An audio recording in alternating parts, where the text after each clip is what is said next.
Dan satu lagi, saya orang miskin, pengen jadi kaya, cari kerja dan sabar di situ. Maka hati-hati, sabar itu dipakai dengan cara salah, karena tidak semuanya sabar. Tapi sabar dengan sesuatu yang di luar kuasa kita. Qadarullah azza wajalla, dari Allah bukan dari kita.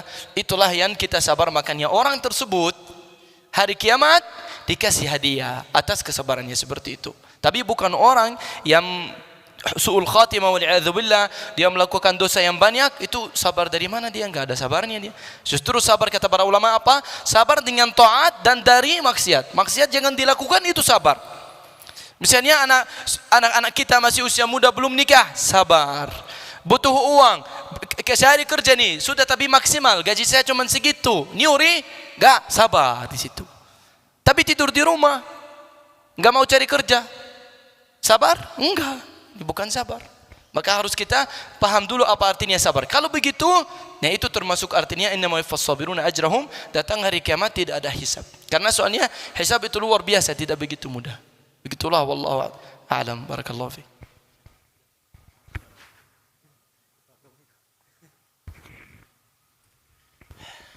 Alhamdulillahirabbil alamin. Bagaimana Bapak Eri? Sudah paham, Pak? Alhamdulillah. Mudah-mudahan kita diberikan kesabaran oleh Allah dalam segala bentuk musibah. Amin ya Allah ya Rabbal alamin. Serta diberikan syukur ya ketika Allah berikan nikmat. Alhamdulillah. Jamaah sekalian, barangkali di bagian akhwat yang di belakang ini belum ada yang bertanya. Barangkali ada yang bertanya? Ada ya? Baik. Panitia mohon untuk barangkali menyediakan mikrofonnya di depan.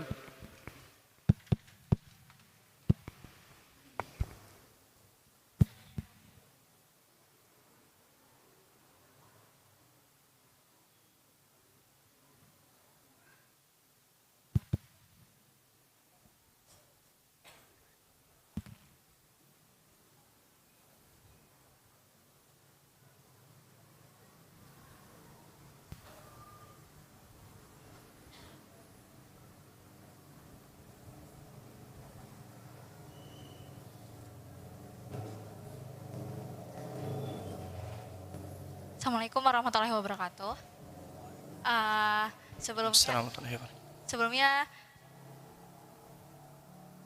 Sebelumnya terima kasih Syah atas penjelasannya.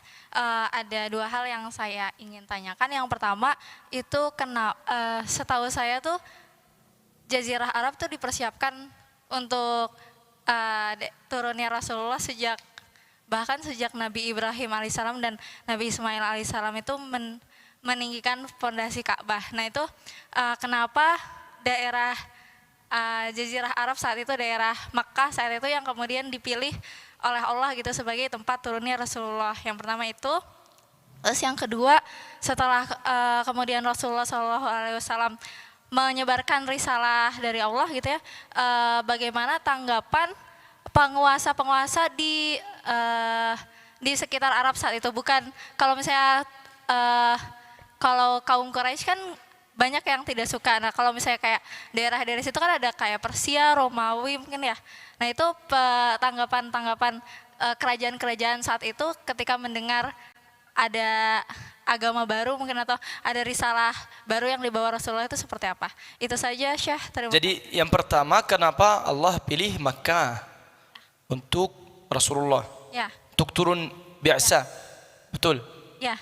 Baik, yang kedua, bagaimana pendapatan raja-raja sekitaran dengan Rasulullah atau dengan biasa Rasulullah? Ya. Baik, barakallahu fiik. Yang pertama, Allah Azza wa Jal ilah, Tuhan. Jadi harus tahu dua hal. Allah, Tuhan. Tidak ada selainnya. Yang pertama, tidak selalu dan setiap hal yang dilakukan dari Allah kita bisa tahu hikmahnya. Ini masalah ini harus kita selalu ingat. Kenapa mata kamu di depan tidak di atas atau di belakang? Ini bisa kita jutaan pertanyaan yang tidak ada jawabannya. Jadi harus pertama ingat bahwa Allah melakukan semua hal dengan hikmah, dengan sempurna. Apapun yang terjadi dari Allah, walaupun di mata kita tidak sesuai. Ini dijelaskan dalam surat Al-Kahf, gimana orang yang belum dewasa jika dibunuh dengan hamba Allah, lalu dia bilang apa? ini kalau masih Allah sudah tahu bahwa ini masa depannya tidak baik, 3 hal, masih ingat nggak? Kalau sudah pernah belajar cerita Al-Kahf, ada 3 hal yang kelihatannya tidak sesuai, tapi ternyata di belakangnya ada hikmah. Begitulah respon kita untuk semua hal yang dari Allah. Menurut mata kita nggak cocok, tapi pasti ada hikmah.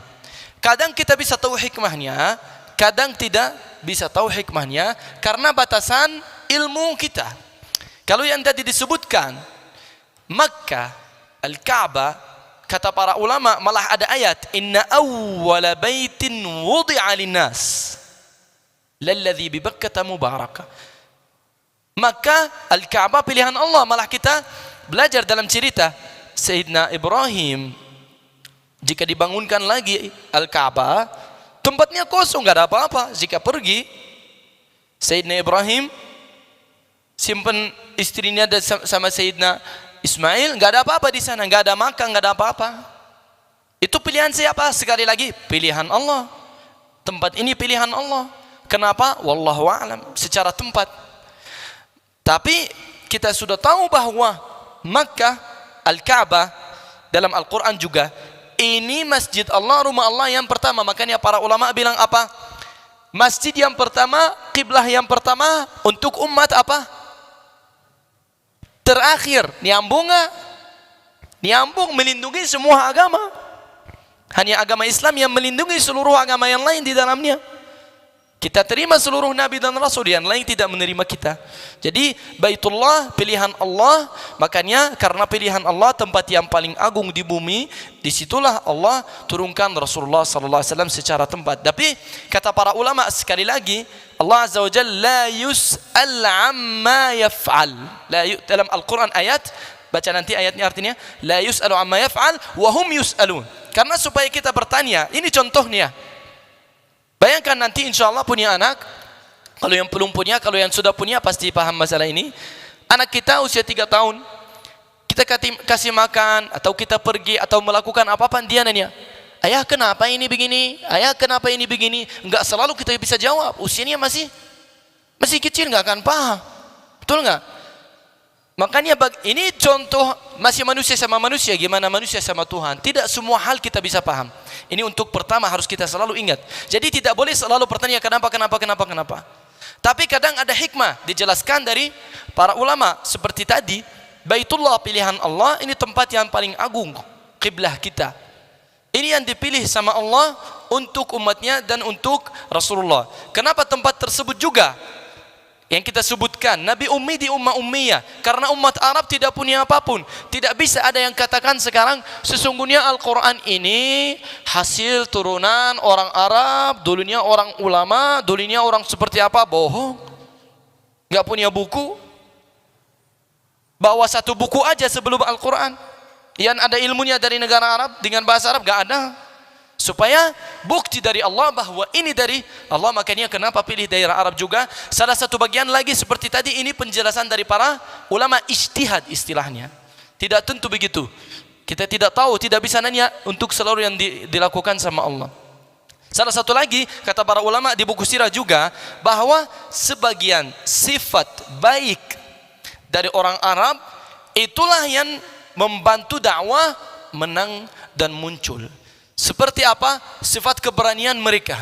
Kita belajar gimana sifat keberanian mereka jika 10.000 orang melawan 100.000 orang, melawan 200.000 orang. Kalau dengan ilmu kita sekarang sudah tahu secara informasi, udah pulang aja lah, nggak jadi, nggak akan bisa. Ini juga sebagian lagi untuk jawabannya. Ini yang pertama, yang kedua saya lupa. Yang tanggapan atau respon dari kerajaan-kerajaan. Dari kerajaan Rasulullah SAW dalam Sirah Nabawiyah kirimkan utusan ke setiap negara dan kerajaan. Kalau yang terima seperti negara Yaman, Sultanat Oman, seperti An-Najasyi. Banyak orang tidak kenal dengan An-Najasyi. An-Najasyi disebutkan min a'immatit tabi'in, hanya karena dia tidak pernah